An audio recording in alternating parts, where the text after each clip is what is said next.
Instead of the familiar yellow dot, a crimson ocean of fire spreads across the sky. It no longer hangs up there. It is the sky. Arcturus, a red giant 25 times wider than our sun, swallows the entire horizon. The air trembles with heat. The blue of the atmosphere is only a distant memory. This is the first dawn of a new world, and the last. The star shines 110 times brighter, and it is 30% more massive. A simple figure that carries a sentence. Gravity squeezes the planet. Monstrous heat drives the oceans to boil. Billions of tons of steam surge upward, ripping Earth's protective blanket away forever. The surface cracks, turning into a glassy, lifeless desert beneath the unblinking gaze of the red eye.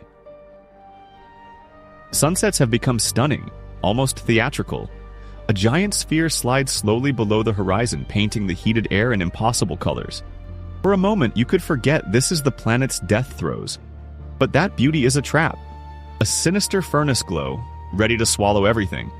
It's the last thing a dying world will ever see. Survival is impossible. Every 8 days, Arcturus pulses brighter, cranking up the already hellish heat. Loops of plasma tear away from its surface. Coronal mass ejections, hurtling outward at 2,000 kilometers per second, sterilize whatever hasn't already burned. This isn't just death. It's a methodical, unavoidable erasure from the face of the universe. The giant's searing gaze has turned the planet to ash. But what if, instead of this fiery hell, absolute cold descended? Eternal darkness that no beam of light could ever pierce? The heat gave way to an icy grip. The fiery ocean overhead went out. In its place hung a dim red ember. Proxima Centauri. This star is almost 7 times smaller and 9 times lighter than the sun. A tiny spark in the velvet void. Daylight vanished forever. The planet slipped into endless twilight, where the only colors left were shades of gray and black. The moon, robbed of a bright blaze, became a faint ghost in the sky. Temperatures plunged, fast, everywhere. Oceans and rivers stopped flowing.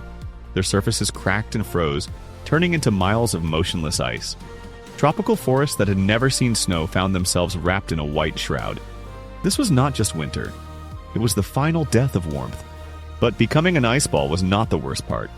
As the world iced over, Proxima Centauri's weak gravity was already loosening its hold. Earth breaks loose from its tether. Its steady orbit is now just a memory. The planet begins to drift into the void, slowly becoming an unprotected cosmic projectile. Every orbit could be its last. A collision with an asteroid, or total ejection into interstellar darkness? It's only a matter of time. Hopelessness is absolute. Death comes by freezing, or by a strike from the void. This world is dying for lack of energy, slowly, quietly. Freezing in an eternal shadow. But what's worse, a long, torturous freeze or a sudden, blinding death under the rays of a star whose light is nothing but pure radiation? Forget the icy darkness. At the center of the system sits an old familiar star, Sirius. The brightest speck in our night sky has become our daytime nightmare. It's 70% bigger than the sun, and almost twice as hot. That familiar spark we once admired now glares at us like a giant magnifying glass focused on an ant. The sky is no longer blue. It's a blinding blue-white flash that sears the eyes. It's like standing under 1,000 welding torches at once. The asphalt beneath your feet doesn't just melt. It boils, turning into a black, viscous river. On social media, people already joke about Sirius protection glasses and frying eggs on the sidewalk. It's dark humor on the edge of catastrophe. Step outside and you're instantly incinerated. But that blazing face is only the visible part of the problem. The real killer is invisible. Sirius is a giant reactor, flooding space with streams of high-energy radiation. Our atmosphere, built for a calm sun, is tearing at the seams. It's no longer a shield, it's a sieve. Every shaft of that blue light carries a dose of radiation, sterilizing life, piercing walls, scorching the very strands of DNA. And still, even in this inferno, there's a strange kind of beauty. And one last secret. Sirius isn't alone. It has a companion, a white dwarf orbiting nearby. How can a planet exist locked in the gravitational dance of 2 suns? 2 sunrises. Staggering beauty. First, a single fiery disk climbs above the horizon, flooding the landscape with gold. A few minutes later, a second follows, tinting the shadows an uncanny blue. Two suns in the sky, two shadows on the ground, but in space, beauty often masks a lethal trap. This duet of lights, right from the start, was a funeral waltz, ruled by one relentless law. In binary star systems, equality doesn't exist. One star always outweighs the other. This isn't a partnership, it's a verdict. The heavier giant bends space with its gravity. Slowly, inevitably, it turns its neighbor's orbit into a falling spiral. The graceful cosmic ballet is only a prelude to a brutal finale where there will be only one winner. This idyll is doomed. Tension builds. Then the stellar vampirism begins. The heavier star's gravity rips away the outer layers of its companion. Between them stretches a glowing bridge of superheated plasma, a river of stolen life, flowing from victim to predator. The smaller star dims, dying before our eyes. The larger one puffs up, grows hotter, becomes dangerously unstable. It feasts, oblivious that this feast will be its last. Then comes the moment the Devourer hits critical mass. The thermonuclear engine in its core chokes. 1 second of brutal compression. And then, a colossal explosion, rivaling a supernova. A flash that outshines millions of suns, its light reaching across hundreds of light years. The shockwave vaporizes every planet in the system, wiping away their histories. The dance is over. Curtain. Where two suns once burned, now there's only an expanding cloud of stardust. A beautiful, deadly nebula. What sits at its heart after the light goes out? The universe doesn't leave empty space. It leaves ghosts, the dead cores of stars. So what if we swapped our sun not for a living star, but for one of those cosmic corpses? The sun is gone. In its place, absolute emptiness. No light, no heat, only endless night and a cold that reaches down to the planet's very core. Earth doesn't drift away. A black hole with the sun's mass holds us in a stable orbit. We feel safe, but that safety is an illusion. Closer in, the black hole tears Mercury and Venus apart. Their fragments stretch into fiery, spaghetti-like streams and slip past the event horizon. The real horror isn't gravity, it's time. Near this monster, time slows down. This is a cosmic prison with no way out. For you, 1 hour passes while millennia roll by across the rest of the universe.